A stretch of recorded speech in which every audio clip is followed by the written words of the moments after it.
Hello students, welcome back to my channel this side सिद्धि।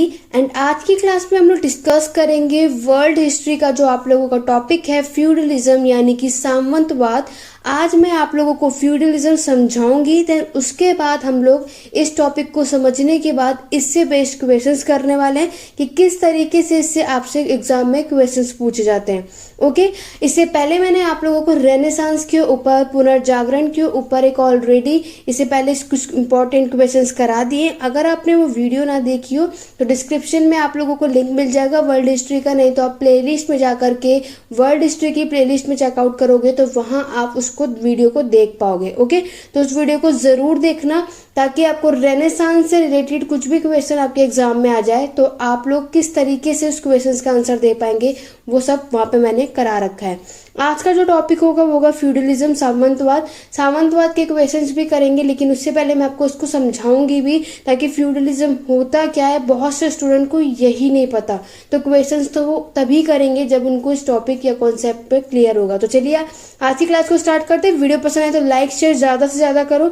जितने ज्यादा like share करोगे, जितने ज्यादा हमारे वीडियोस पे व्यूज होंगे, उतनी जल्दी जल्दी चैनल पे वीडियोस आएंगी। और मैं 100% की आपको गारंटी देती हूँ कि मैं आपको पूरी कोशिश करूंगी इतने अच्छे से पढ़ाऊं कि आपको सारे टॉपिक, सारे कॉन्सेप्ट वर्ल्ड हिस्ट्री के जितने भी लेकर के आऊँ सब कुछ क्लियर हो। ठीक है, तो चलिए स्टार्ट करते हैं अपनी आज की क्लास को। बढ़ते हैं अपने फ्यूडलिज्म यानी कि सामंतवाद को पढ़ेंगे। तो फ्यूडलिज्म सबसे पहले आपको पता होना चाहिए कि सामंतवाद होता क्या है। ठीक है, तो इसको बहुत अच्छे से समझना। तो देखो स्टूडेंट, फ्यूडलिज्म की अगर मैं बात करूं तो सबसे पहले हम लोग ये जानेंगे कि फ्यूडलिज्म, ठीक है, कि फ्यूडलिज्म का मतलब क्या होता है। ठीक है, तो पहले फ्यूडल सिस्टम को जानने से पहले मैं आप सबको ये बताऊंगी कि फ्यूडलिज्म यानी कि सामंतवाद का मतलब क्या होगा। हिंदी वाले स्टूडेंट भी, आप सब भी बातों को बहुत ध्यान से समझना। मैं सब कुछ आप लोगों को हिंदी में ही बता रही हूँ। ठीक है, तो मैं आपको इंग्लिश और इंग्लिश दोनों में बताऊंगी ताकि आप किसी भी हिंदी या इंग्लिश किसी भी स्टूडेंट्स के हो आपको कोई प्रॉब्लम ना हो। क्लियर हो गया? तो समझो सबसे पहले जो फ्यूडलिज्म है, जो सामंतवाद वर्ड जो लिया गया है, ये कहाँ से लिया गया है? ये आपका लिया गया है फ्यूड से। ठीक है, कहाँ से लिया गया है? ये एक वर्ड आया है आप लोगों के फ्यूड से, जिसका मतलब क्या होता है? Conditional ownership of land. क्या होता है? Conditional ownership of land. इसका मतलब है कि ये वो लोग होते हैं जिनको क्या की जाती है? लैंड दी जाती है, जिनको लैंड दी जाती है और वो उसके ओनर होते हैं।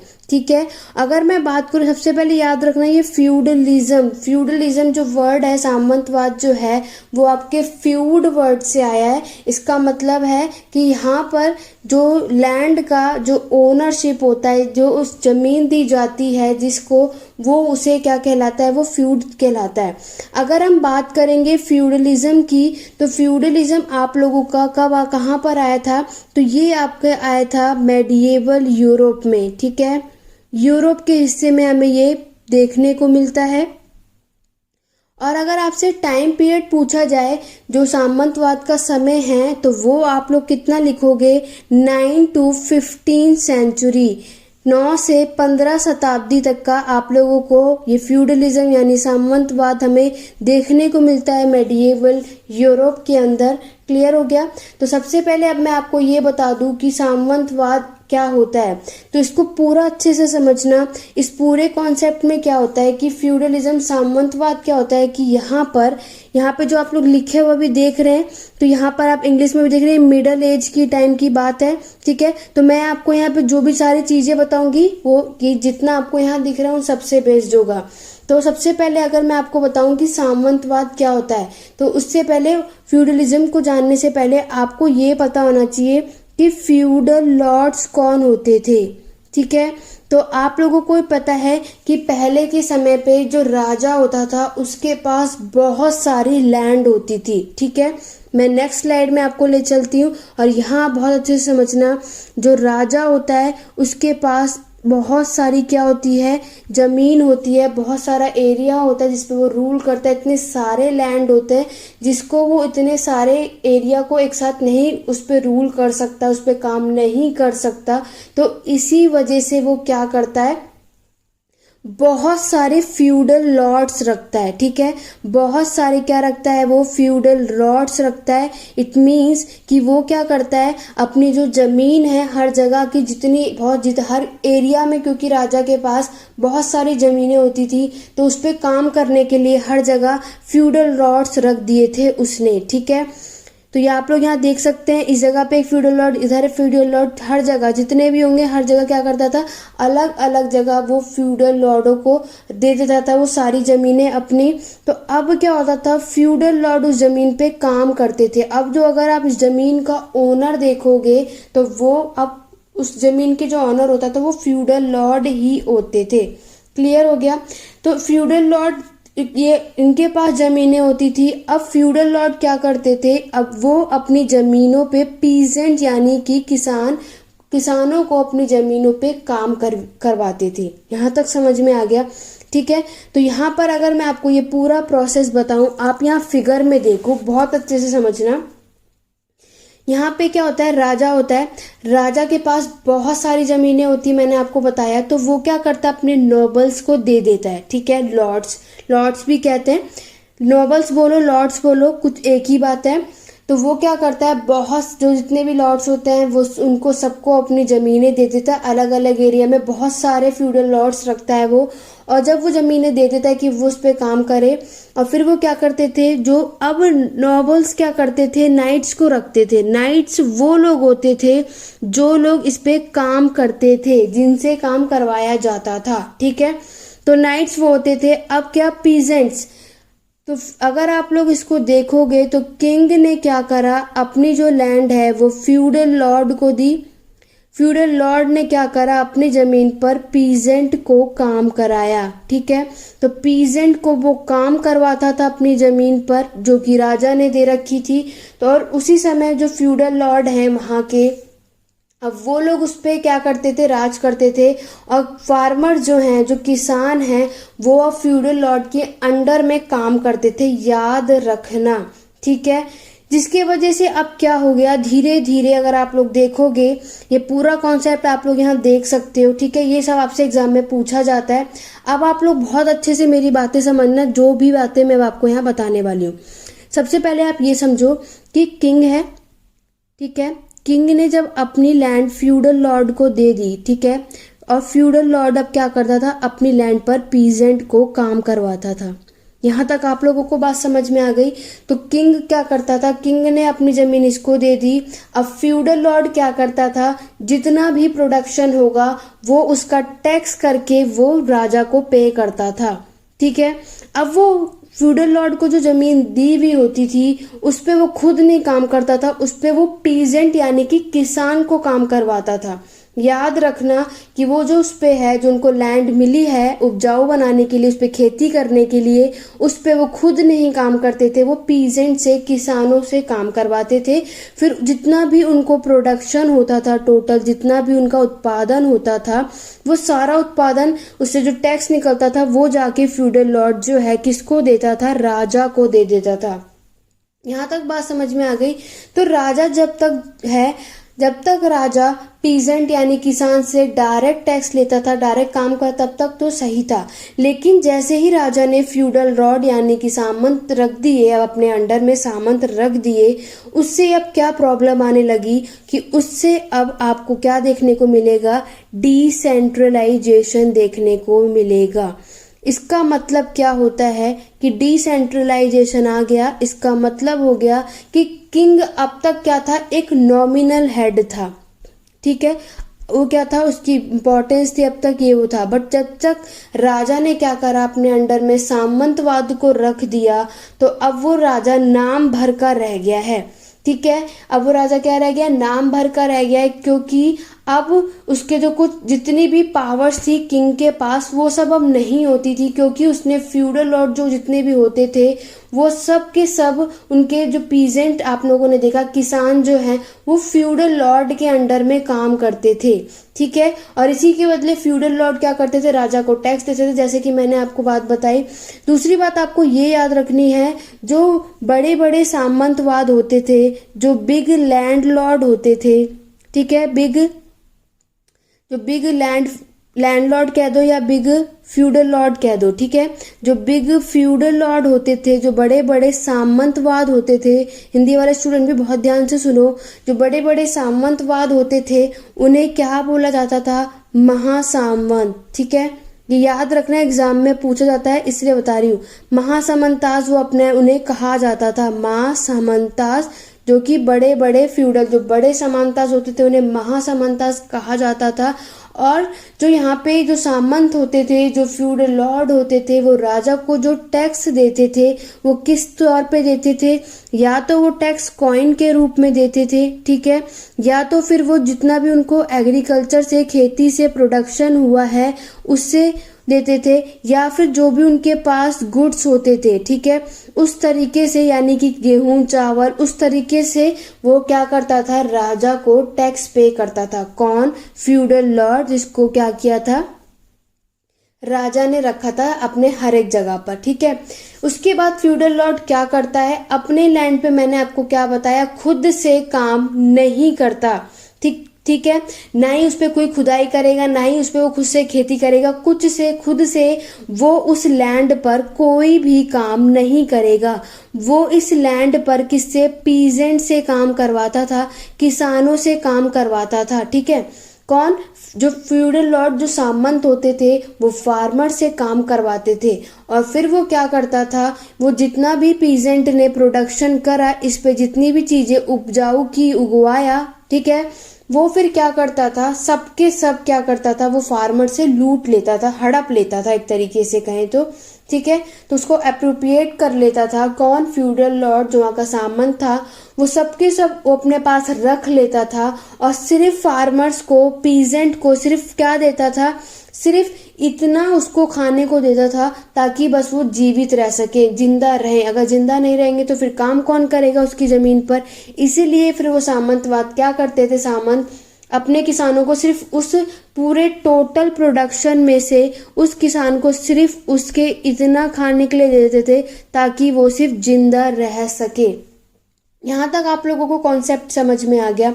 फिर अगर हम बात करेंगे, जैसे कि मैंने आपको क्या बताया कि किंग है, ठीक है, उसने बहुत सारे फ्यूडल लॉर्ड रखे थे। मैंने आपको क्या बताया? बहुत सारे सामंत रखे थे, ठीक है। तो फिर अभी अगर एक क्वेश्चन आपसे ये भी पूछ लिया जाए कि अब आपने किसानों के हालात देखे कितने ज़्यादा बुरे थे, कितने ज़्यादा हालात बेकार हो चुके थे, तो फिर वो ऐसे हालात में क्या वो जो सामंत की, जो फ्यूडल लॉर्ड की ज़मीनें होती थी उसको छोड़कर जा सकते थे? तो बिल्कुल भी नहीं।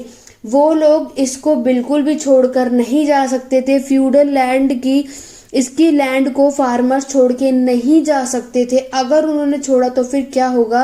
देखो, एक ये है फ्यूडल लॉर्ड, ऐसे ये भी फ्यूडल लॉर्ड है, ठीक है। अगर कोई भी यहाँ का पीजेंट फ्यूडल लॉर्ड का इस ग्रुप में भाग करके इस फ्यूडल लॉर्ड के पास चला जाता है, ठीक है, क्योंकि मैंने आपको क्या बताया, बहुत सारे फ्यूडल लॉर्ड्स होते हैं, सिर्फ एक ही तो नहीं होता है, बहुत सारे सामंत होते हैं। तो अगर इनमें से कोई भी एक भी, अगर यहाँ का फार्मर इस ग्रुप में चल के भाग गया और यहाँ के लोगों को किसी एक को भी पता चल गया, उसकी सिपाही ने बता दिया कि आपका जो यहाँ जो काम करता था किसान, तो वो हमारे यहाँ आ गया, मतलब थोड़ी बहुत भी भनक पड़ जाती थी, तो वो क्या करते थे? फ्यूडल लॉर्ड, जो वहाँ के सामंत थे, वो उस पीजेंट को इमीडिएटली वहीं पे किल कर देते थे, मार देते थे। ये उनकी सजा होती थी। इसी वजह से ये इनकी सजा थी कि कोई भी किसान, कोई भी फार्मर फ्यूडल लैंड को यहाँ पे छोड़ करके नहीं जा सकता था, चाहे उसकी कैसी भी हालात हो, ठीक है। तो ये पूरा सिस्टम जो मैंने अभी आप लोगों को बताया, ठीक है, दिस होल सिस्टम, तो मैंने आप लोगों को जितनी बातें अभी यहाँ बताई उसी को क्या बोला जाता है? फ्यूडलिज्म, यानी कि सामंतवाद। क्लियर हो गया आप लोगों को कि फ्यूडलिज्म क्या होता है?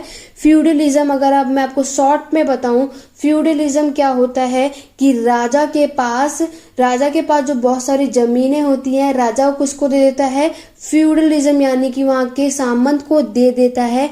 अब वो क्या होता है? अब वो एक क्या करता है, एक उस, आप लोगों ने वर्ड सुना होगा फिफ, ठीक है, जिसको हम बोलते हैं अ पीस ऑफ लैंड, एक जमीन का टुकड़ा, ठीक है। अब पीस ऑफ लैंड को फिफ्थ बोला जाता है। तो ये एक जमीन का टुकड़ा होता है जो राजा एक जमीन का टुकड़ा दे देता है और उस पे उसको क्या करना, काम करवाना पड़ता है, ठीक है। उसे फ्यूडलिज्म कहते हैं, सामंतवाद कहा जाता है। यहाँ तक आप सबको क्लियर हो गया? यही मुझे आपको कॉन्सेप्ट समझाना था जो मैंने आप लोगों को यहाँ बता दिया। आप लोग यहाँ देख सकते हैं। अगर मैं यहाँ पर आप लोगों को मैं जूम करके दिखाऊं, ठीक है, तो जूम करके आप लोग यहाँ पे देख सकते हैं कि यहाँ पे पहले क्या होता है, राजा होता है। फिर राजा किसको रखता है, लॉर्ड को, यानी कि सामंत को रखता है उस जमीन पे जो ओनर बन जाता है, ठीक है। एक तरीके से फिर देखो कि राजा की कोई भी जरूरत नहीं है। मैंने आपको क्या बताया, डिसेंट्रलाइजेशन रहता है। क्यों? अब राजा की पावर खत्म हो जाती है, उसकी इंपॉर्टेंस खत्म हो जाती है। क्यों? क्योंकि अब सारी पावर जो है वो किसके हाथ में आ जाती है, फ्यूडल लॉर्ड, वहां के सामंतवाद के अंडर में आ जाती है। ऐसा इसीलिए क्योंकि जब जो नाइट्स हैं, जो सर्फ मतलब भी पीजेंट्स होता है, किसान होता है, याद रखना, ठीक है। तो ये लोग भी क्या करते थे, इसके अंडर में काम करते हैं। वो किसके अंडर में, फ्यूडल लॉर्ड के अंदर में काम कर रहे हैं, किंग के अंडर में काम नहीं कर रहे हैं। तो ये बात याद रखना, इसीलिए ज्यादातर पावर हो गई। इसी वजह से ये क्या है, डिसेंट्रलाइजेशन आ जाता है, क्योंकि राजा तो अब ये नाम का रह गया था। तो ये आपको इंपॉर्टेंट पॉइंट्स याद रखने हैं। आप लोग यहाँ पे देख सकते हैं कि किंग क्या है, यहाँ पे आप देखोगे granted land fifth to their lord. तो वो उसके पास जो जमीन का टुकड़ा होता है वो लॉर्ड को दे देता है, वहां के सामंतों को दे देता है। सामंत क्या करता है, उस लैंड को नाइट को दे देता है। नाइट का मतलब है कि वो उसको पैसे प्रोवाइड करता है और फिर वो उसको क्या करता है, provided money and military service for their king on demand. तो वो क्या करता है, उसको पैसे देता है, जितने भी उसको मिलिट्री सिस्टम देता है, जितनी राजा की डिमांड की वजह से। और नाइट अब क्या करेगा, सर्फ रखेगा और वो काम करवाएगा फार्मरों से, ठीक है। इस तरीके से आप देखो कि सब जमींदार आप लोगों ने पढ़े होंगे, जो जहाँ के जमींदार होते थे, तो ऐसे ही राजा जमींदार रखते थे, ठीक है। इन्हीं को बोला जाता है लॉर्ड, याद रखना। आई होप आपको ये कॉन्सेप्ट याद होगा और ये सीक्वेंस याद रखना। पहले किंग आता है, फिर नोबल आता है, ठीक है, फिर नाइट आते हैं। नाइट को ये लिख लो, नाइट्स को वेसल्स भी कहा जाता है, ठीक है। और देन आते हैं पीजेंट्स, यानी कि फार्मर, याद रखना, सर्फ भी बोला जाता है, जो कि इन्हें क्या करते हैं, जमीन को उपजाऊ बनाते हैं, फूड प्रोडक्शन लेकर के आते हैं, उसमें उगाते हैं। देन ये सारा काम इनका होता है और जो उससे उपजाऊ निकलता है, प्रोडक्शन होता है, उसका टैक्स दे करके वो राजा को देते हैं। कौन? सामंत राजा को देते हैं। तब ये क्लियर हो गया। तो ये है आप लोगों का पूरा कॉन्सेप्ट किसका, सामंतवाद का, फ्यूडलिज्म का, जो आप लोगों को ये सारी बातें पता होनी चाहिए। तो ये पूरा कॉन्सेप्ट आई होप आप लोगों को अब समझ में आ गया होगा। तो क्लियर हो गया आप सबको फ्यूडलिज्म, सामंतवाद। तो सामंतवाद वो होता है, एक बार और बता रही हूँ, फिर हम क्वेश्चंस की तरफ बढ़ेंगे ताकि आपको ये अच्छे से हो जाए। सामंतवाद वो होता है जिसको राजा अपना एक जमीन का टुकड़ा देता है उस पर काम करवाने के लिए, कि वो उस पे पीजेंट से काम करवाए और जो प्रोडक्शन हो फिर वो उसका पैसा या टैक्स ला करके मुझे देगा, ठीक है। तो ये था हमारा पूरा फ्यूडलिज्म जो मुझे आपको बताना था। आई होप आपको ये बहुत अच्छे से क्लियर हो गया होगा। क्लियर हो गया जल्दी से कमेंट करके लिखो कि यस मैम हमको ये कॉन्सेप्ट क्लियर हो गया। तो चलिए आगे बढ़ते हैं क्वेश्चंस की तरफ। तो देखते हैं, अब हम लोगों ने ये पढ़ लिया है और अब हम क्वेश्चंस करेंगे और देखते हैं कि आप लोग ये क्वेश्चंस कर पाते हैं या नहीं। पहला क्वेश्चन आप लोगों से यहाँ पूछा गया है, what is the primary characteristic of a feudal system. सामंती समाज की प्राथमिक विशेषता क्या है। हथियारों का आदान प्रदान करना, धार्मिक सेवाओं का आदान प्रदान करना, राजनीय विवाह के लिए महिलाओं का आदान प्रदान करना, या फिर सेवाओं के लिए भूमि का आदान प्रदान करना। तो अभी हमने पढ़ा जो फ्यूडल सोसाइटी होती है, जो सामंती की सोसाइटी होती है, वो exchange of land for service, सेवाओं के लिए भूमि का आदान प्रदान था। यहाँ पर हमने अभी क्या पढ़ा था, फ्यूडलिज्म का मतलब क्या होता है। फ्यूड अभी मैंने आपको बताया, जिसका मतलब मैंने आपको बताया था, आप इंग्लिश में भी लिख लो अगर इंग्लिश वाले स्टूडेंट लिखना चाहते हो, कंडीशनल ओनरशिप ऑफ लैंड।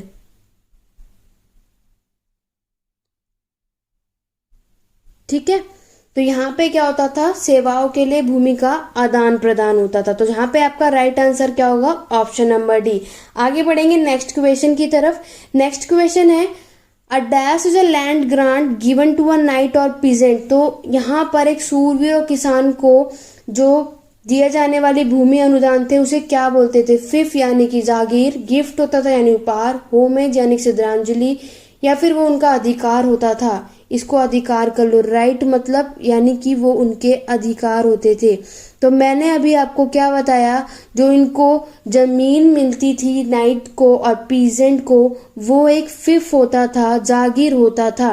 फिफ का मतलब लिख लो आप, पीस ऑफ लैंड, जमीन का एक टुकड़ा, ठीक है। अ पीस ऑफ लैंड, जमीन का एक टुकड़े को बोलते हैं फीफ यानी कि जागीर। तो एक जागीर होता था जो सूरवीर और किसान को दिए जाने वाली भूमि अनुदान होता था। तो यहाँ पे आपका राइट आंसर क्या होगा? ऑप्शन नंबर ए, ठीक है।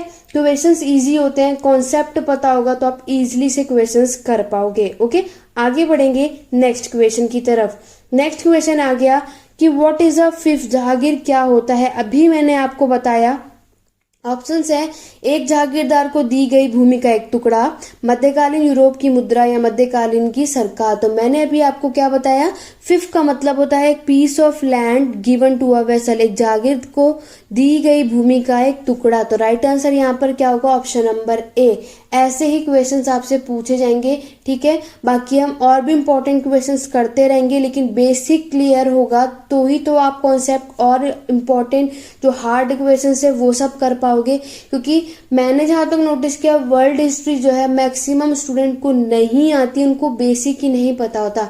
इसलिए पहला मेरा मोटिव है कि मैं आप लोगों को पहले बेसिक क्लियर करूँ, तब मैं इससे बेस्ड जो इम्पोर्टेंट और हार्ड क्वेश्चन जो आपके एग्जाम में आते हैं वो सब भी मैं आपको कराऊंगी। ओके, तो पहले आपको ये कॉन्सेप्ट क्लियर होना जरूरी है। आगे बढ़ेंगे नेक्स्ट क्वेश्चन की तरफ। नेक्स्ट क्वेश्चन में आपसे क्या पूछा गया है? Who raised crop and tended to the livestock, this group also paid taxes to the lord. तो किसने फसलें उगाई और पशुओं की देखभाल की थी? इस समूह ने प्रभुओं को भी कर चुकाया था। नाइट्स ने, मॉन्क्स ने, पीजेंट्स ने या फिर नॉबल्स ने, सूरवीरों ने, भिक्षु ने, किसानों ने या फिर रईसों ने। तो मैंने आपको क्या बताया कि कौन उगाता था क्रॉप्स? तो वो उगाते थे पीजेंट्स। जो भी पीजेंट्स उगाते थे तो वो सबको टैक्स देना पड़ता था, ठीक है। तो right answer option number C होगा, क्योंकि मैंने अभी आपको क्या बताया कि नॉबल्स, नाइट, ये सब कोई भी काम, मॉन्क्स की तो यहाँ कोई बात ही नहीं होती, और ये लोग अपने लैंड पर खुद काम नहीं करते थे। फार्मर्स यानी कि किसानों से काम करवाते थे, फिर उससे जो भी प्रोडक्शन होता था वो सब कुछ ले लेते थे, फिर उसका टैक्स जो कर होता था फिर राजा को देते थे, ठीक है। यहाँ पे किसान भी देता था। किसान क्या करता था? लॉर्ड यानी कि सामंतों को टैक्स देता था, प्रोडक्शन देता था जो भी उसने उगाया हुआ होता था, अपने टोटल प्रोडक्शन। क्लियर हो गया? आगे बढ़ेंगे नेक्स्ट क्वेश्चन की तरफ। नेक्स्ट क्वेश्चन है, feudalism is a political and economic system. In the Middle Ages, it worked because it provided something that people needed. What did people need? सामंतवाद एक राजनीतिक और आर्थिक व्यवस्था है।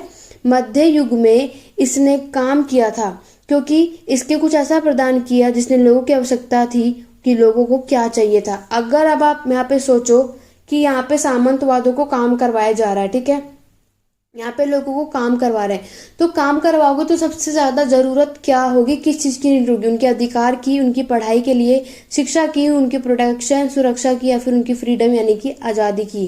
देखो, तो यहाँ पर अगर आप देखोगे, अगर उन्हें काम करवाया जा रहा है, ठीक है, तो हमें सबसे पहले उनको क्या देना पड़ेगा? उनकी प्रोटेक्शन, उनकी सुरक्षा सबसे ज्यादा जरूरी होती है, ठीक है। तो सबसे ज्यादा यहाँ पर जरूरत अगर देखोगे तो वो होगी आप लोगों की प्रोटेक्शन यानी कि सुरक्षा।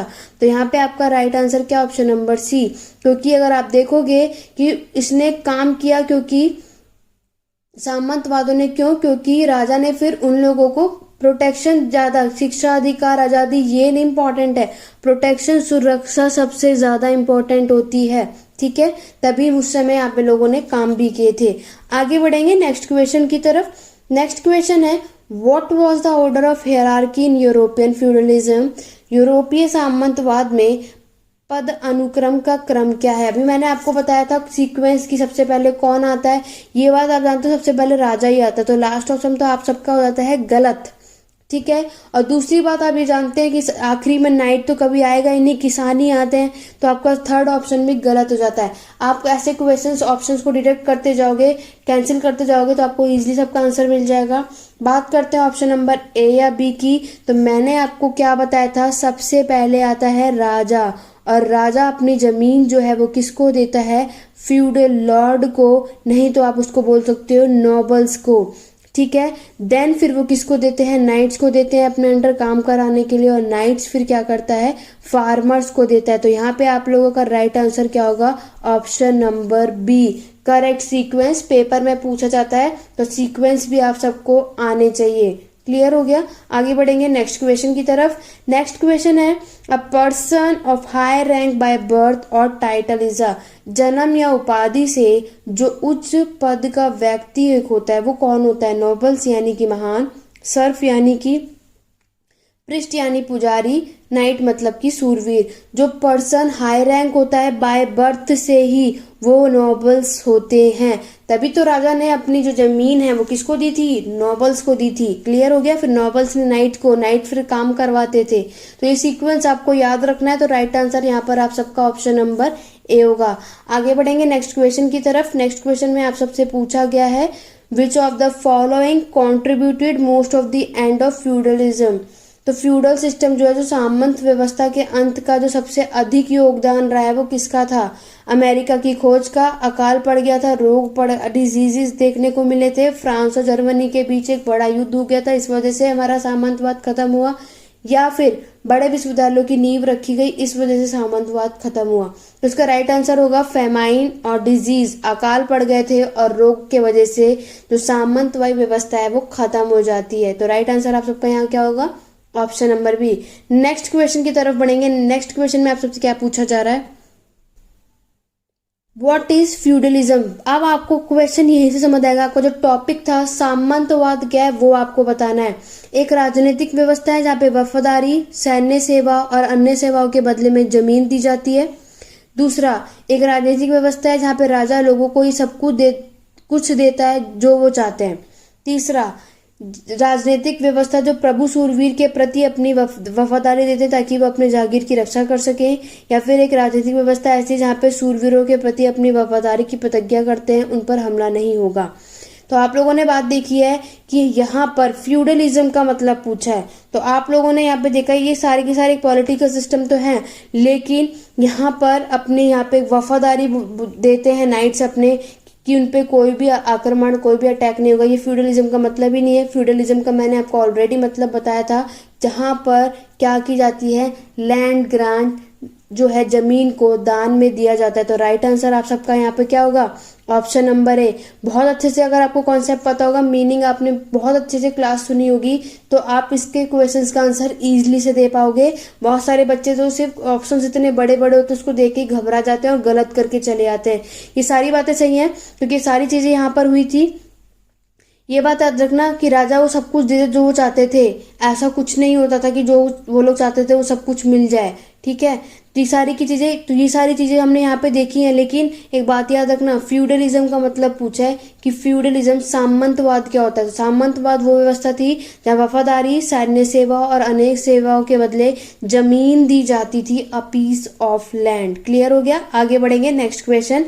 नाउ फाइनली आपसे पूछा गया है, जो फ्यूडलिज्म है सामंतवाद के पतन में किसका योगदान रहा था। जो सामंतवाद का डिक्लाइन होना शुरू हुआ उसमें कंट्रीब्यूशन किसका था। द 100 ईयर ऑफ वॉर, जो 100 साल का युद्ध चला था, मैग्ना कार्टे, जो ब्लैक डेथ, काली मौत, या फिर ये सारे के सारे ऑप्शंस। तो इसका राइट आंसर है आपका ऑप्शन नंबर डी।